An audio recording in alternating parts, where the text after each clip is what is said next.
What you're about to hear isn't a story. It's a warning. A mirror. A moment that exposes something men rarely talk about, until it destroys them. Because the truth is simple, a woman doesn't humiliate a man publicly. By accident. And the moment it first happens, your entire relationship changes forever. Let me show you how it really works. You're at a dinner table, telling a harmless story. People are laughing, relaxed, enjoying the moment. Then suddenly she interrupts you. That's not how it happened. Her voice cuts straight through you like a blade. She rolls her eyes. Corrects you. Smirks as the table falls silent. Your face burns. Your chest tightens. You don't even know what to say. Because in that split second, she didn't just correct a detail, she corrected you. She made you the joke. And everyone saw it. This is where most men get it wrong. They think, maybe she didn't mean it. Maybe I'm overreacting. Maybe she's just being honest. No. This is a power move. A public demonstration of hierarchy. A test of how much she can get away with. And the reason it hits so hard isn't because of what she said. It's because of what she wanted everyone else to see. That she can make you small. Humiliation isn't about the moment. It's about the message. The first time you laugh it off, pretend it's fine, or smile to avoid tension, you send a silent announcement to everyone in that room. I won't defend myself. And the moment people sense that, everything changes. It's like blood in the water to a shark. Predators don't attack the strongest, they attack the one who doesn't fight back. I knew a guy whose girlfriend constantly joked about his salary at group gatherings. Oh, he can't buy that. I'm the one who makes money. People laughed, but not because it was funny. They laughed because they were uncomfortable, and because he didn't protect himself. Do you know when it stopped? The night he calmly said, "That's private. Don't share our finances again." Suddenly the jokes were gone. Not because she respected him, but because she finally met resistance. Public humiliation only survives on silence. Here's what most men never understand. When a woman publicly humiliates a man, she isn't just talking. She's performing. She's showing the room she outranks you psychologically, socially, emotionally. Public humiliation is dominance theater. And behind that performance is one thing: insecurity. A secure woman doesn't need to embarrass her man. She doesn't need an audience to feel important. But an insecure woman? She uses you as a prop to steal status. Maybe you changed. Got a promotion. Got attention. Started hitting the gym. Became more confident. And instead of growing with you, she tries to pull you back down. Because public humiliation isn't about the moment. It's about restoring her sense of control. And here's the twisted part. The more you accept it, the worse it gets. It starts as a joke. Then a little correction. Then she mocks something you care about. Then your achievements. Then your personality. Then your masculinity. Each time you stay quiet, she pushes further. Until you're the designated punchline of every gathering. And everyone thinks it's normal. But the real danger isn't her. It's the audience. People silently watching her tear you down begin to see you differently. Your value shifts in their minds. Your status drops. Respect evaporates. Once that happens, it's incredibly hard to get it back. That's why stopping the very first moment is critical. Because humiliation spreads. It rewrites how the entire group sees you. And once you become the guy she always mocks, you're no longer a man in their eyes. You're a character in the show she's starring in. But there's something even darker underneath all of this. Women who publicly humiliate men rarely stop at words. They escalate. Because humiliation is a psychological test. How much will he tolerate? How weak is he? How far can I push before he breaks? Most men fail that test quietly. They tell themselves they're keeping the peace. But they're not keeping peace. They're surrendering dignity. And here's what every man needs to understand. The very moment you let someone humiliate you publicly, You teach them how to treat you privately. This is where the story really begins. Because the question isn't why women humiliate men. The real question is why men allow it. And what happens to a relationship once dignity dies. Here's the brutal truth. Humiliation doesn't break you in the crowd. It breaks you in the 3 seconds after it happens. That's the window. That's where men lose themselves. Not because she spoke, but because you didn't. What's really happening in those 3 seconds? Your body floods with adrenaline. Your mind goes blank. Your instincts scream, laugh it off, change the topic, keep the peace. That's exactly how you get trained. Humiliators don't need your anger. They need your silence. They need you to perform submission in front of witnesses so the new social order is clear. She speaks, you swallow. Break that pattern once, and the entire show collapses. The rule of public respect, memorize this. Corrections happen privately. Support happens publicly. Anyone who flips that rule is not honest, not playful, not keeping you humble. They're stealing status in front of an audience. That's a line. And lines don't move. They're either enforced or erased. So what do? You don't explode. You don't debate the details.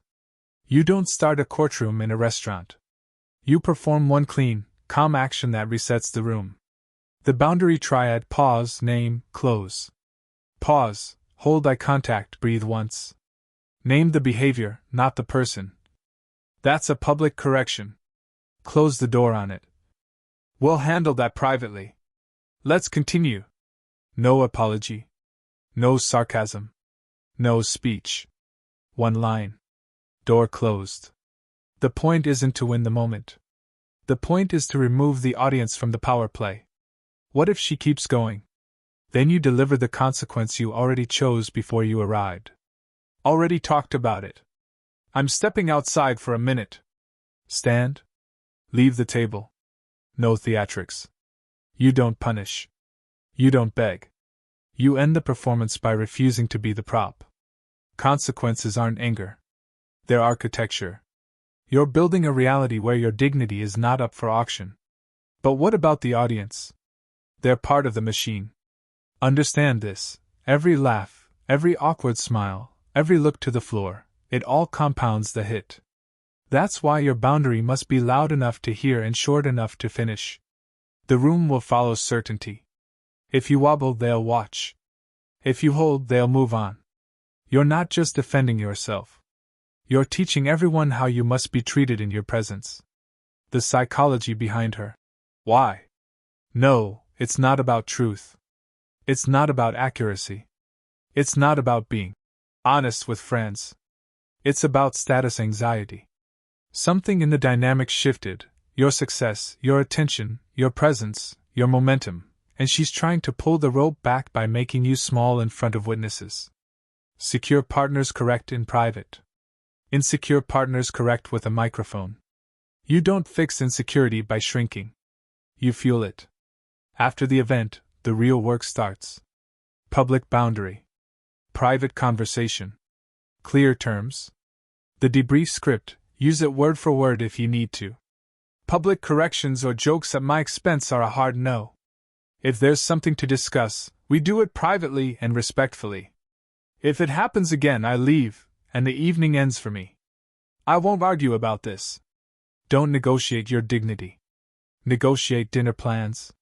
Negotiate who's driving. Not your self-respect. What if she says, "Relax, it was a joke"? Gaslighting is the second act of humiliation. It's designed to make you doubt your right to have a line. Respond with the reality anchor. It wasn't a joke to me. I've told you my boundary.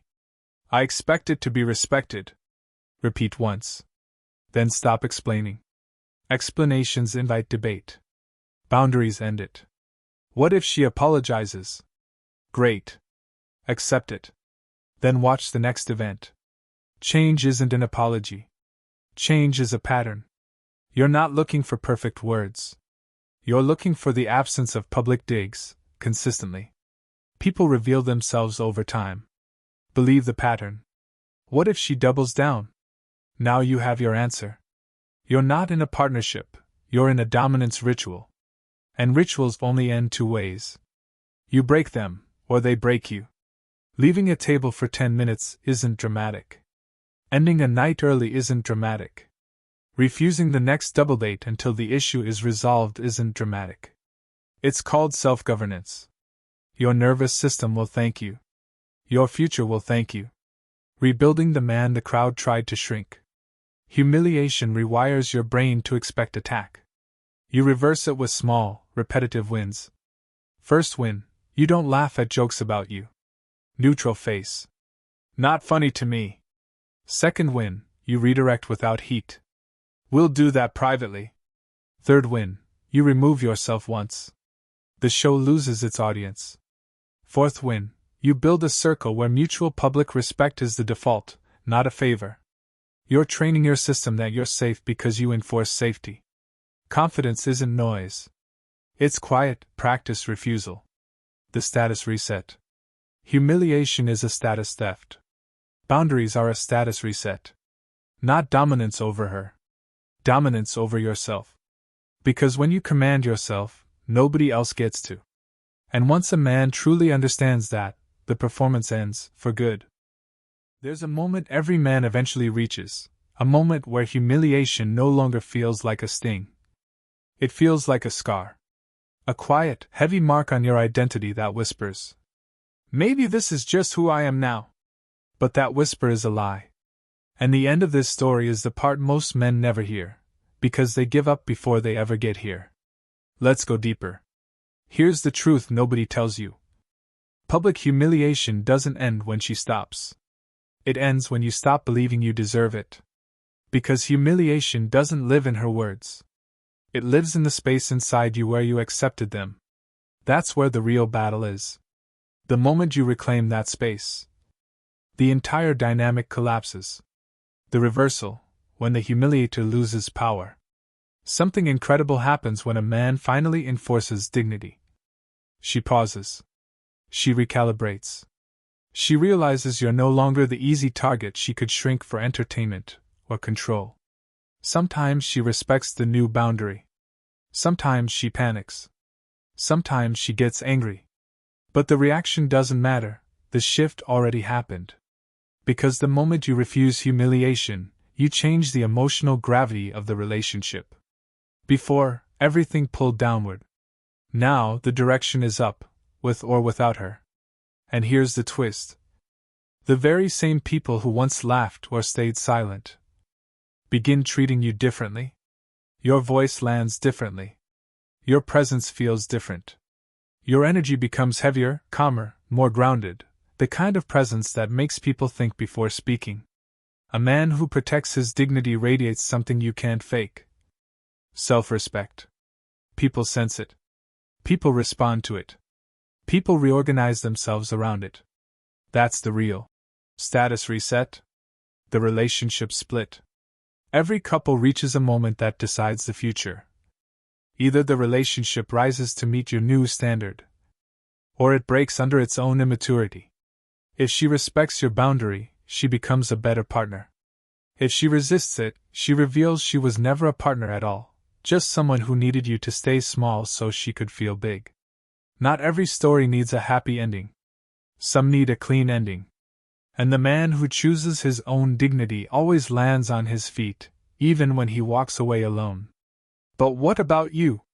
Because once you remove humiliation from your life, something powerful happens. You start becoming the man you were supposed to be.